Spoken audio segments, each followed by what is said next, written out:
रहल छी मैथिली मेधा के प्रस्तुति।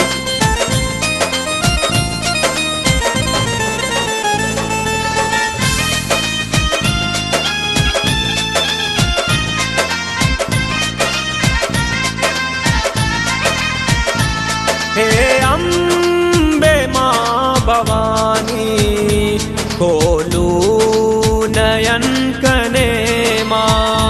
हे अम्बे माँ भवानी खोलू नयन कने माँ। छी पुत्र हम अहीं के बिसरू ने नामा।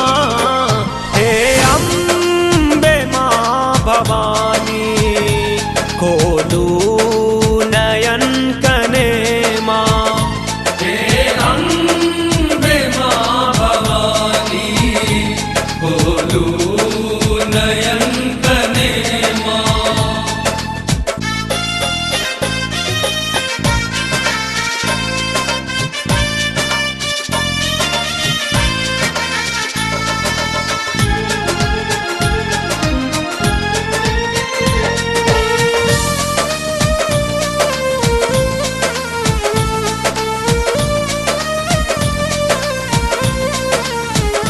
दुनिया सोथा की हारल अहीं के शरण में एलौं। मदमोह में परल मन ने भक्ति जाप केलौं।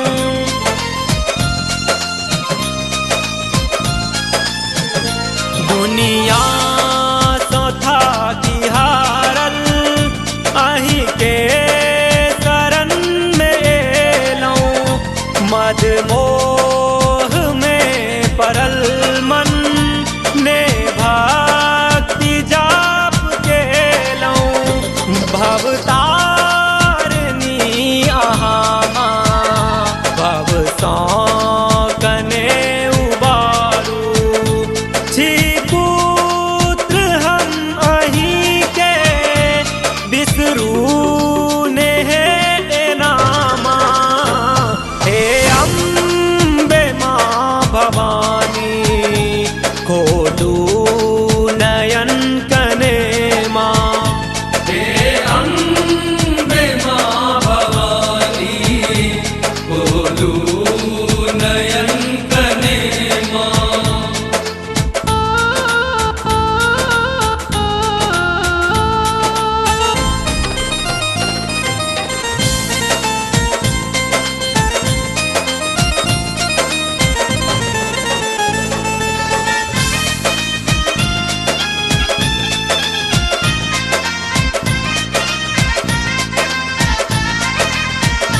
संकट सँ भरल जीवन क्षण क्षण प्रलय लगैए।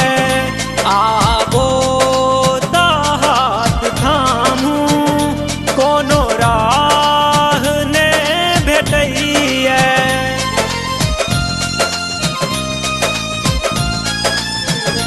संकट सँ भरल जीवन क्षण क्षण प्रलय लगैए। आबो त हाथ थामू कोनो राह ने भेटैए।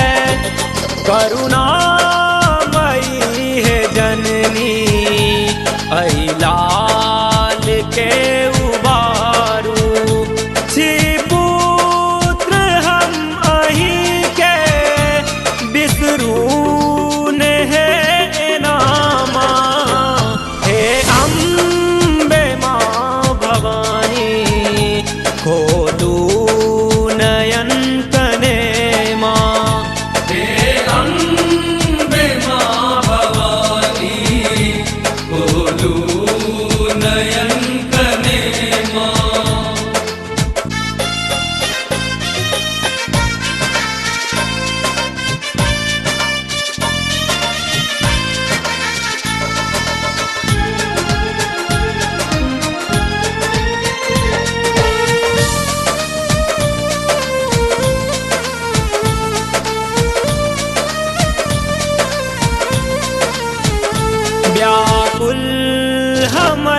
ई मनवा दर्शन दिन अहाँ के थाकल हरल बैसल छी बिनती करी अहाँ के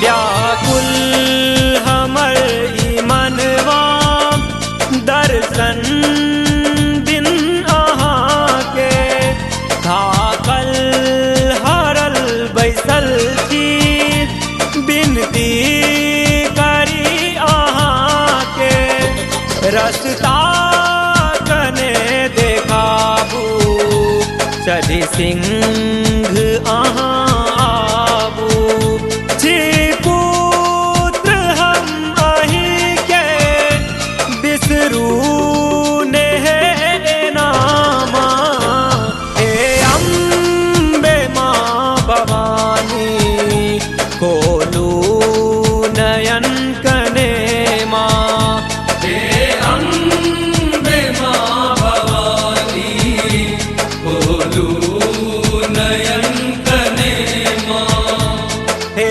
अम्बे माँ भवानी